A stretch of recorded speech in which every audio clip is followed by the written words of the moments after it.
Okay, so here's the bag we're going to make.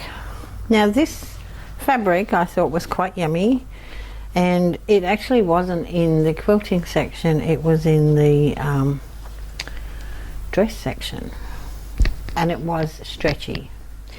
So because of the stretch, I used the very thin interfacing and ironed that on to the fabric, the top section, and then I ironed it on to the wadding. Not the wadding, see, always using wadding, onto the bag stiffener. Now what you're going to do is sew your two strips together, but the full length of the fabric, and then you can cut it into 14-inch sections. Okay, so the minimum requirements you're going to need for your bag interfacing is going to be 12 by 28 inches long. So I ironed the strip onto the interfacing, and then you simply cut two sections of 14 inches wide, and it's 12 inches high this way, and then cut out 2-inch box sections on the bottom, on the base. Okay, so that's that. Then you'll make your handles. Now your handles are 4 inches wide. Each handle is 20 inches. Of course you need two. And again, because this fabric was stretchy, you can see there it's got that stretch in it. I've cut my 4 inches. I've cut, I think that was 2-inch strip. Yep, 2-inch strip of interfacing. So I've ironed this in half, and then ironed to the inside and to the inside again, and I placed my interfacing down the center, and once I'd done that, then folded it again, and that's the straps. So then just edge stitch down the sides of those. Now if your fabric's wide enough, you could do one big long handle, and do all your stitching, and then chop it to the length that you want it to be. So once you've got that done and that done, you can put that aside. I decided for the lining I'd probably put another pocket on the inside. So again, because I've decided to put a pocket on the inside, I did put the interfacing on the back of the lining. Now my interfacing wasn't wide enough because I was using scraps, so that's why there's a double piece at the base there. So this, you need two, and you're going to cut it exactly the same size as your bag piece, and cut your 2-inch box sections out of the base. Okay, so you need two of those.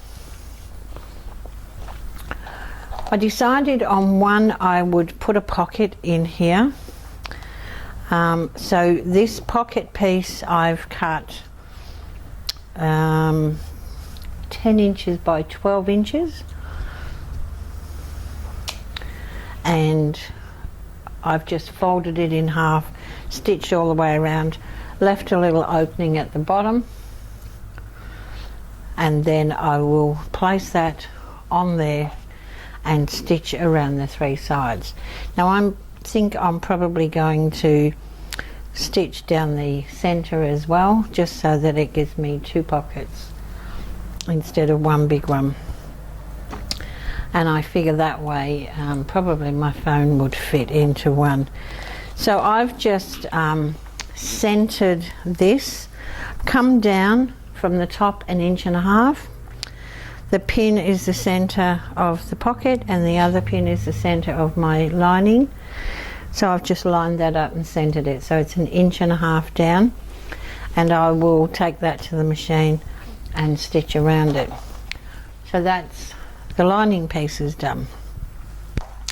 For the inside pocket, you're going to take your 4 pieces that are 8 by 10, and can't see my numbers. Okay.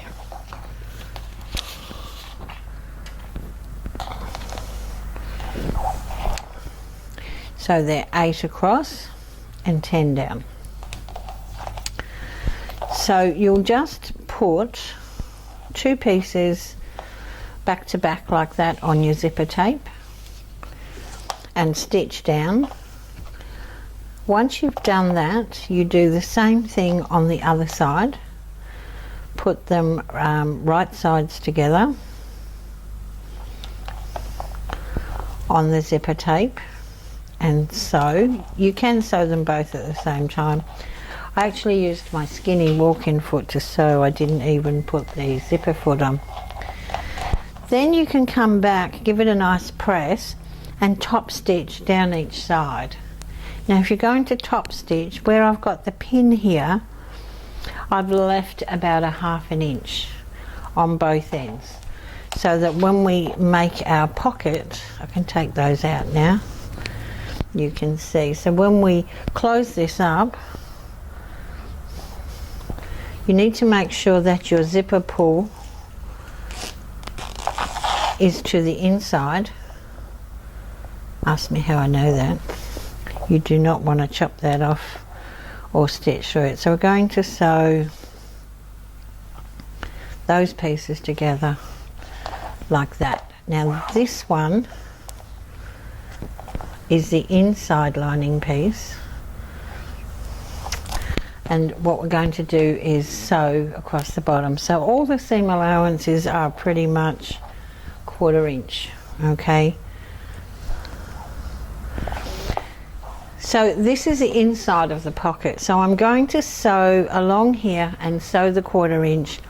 Then I'm going to trim the excess fabric back to the stitch line, and then I'll come back and do a 1/4 inch on this side, but I won't cut the seam back. By cutting it back on this side, they just fit together nicely. So I might do that and then come back and show you how that looks.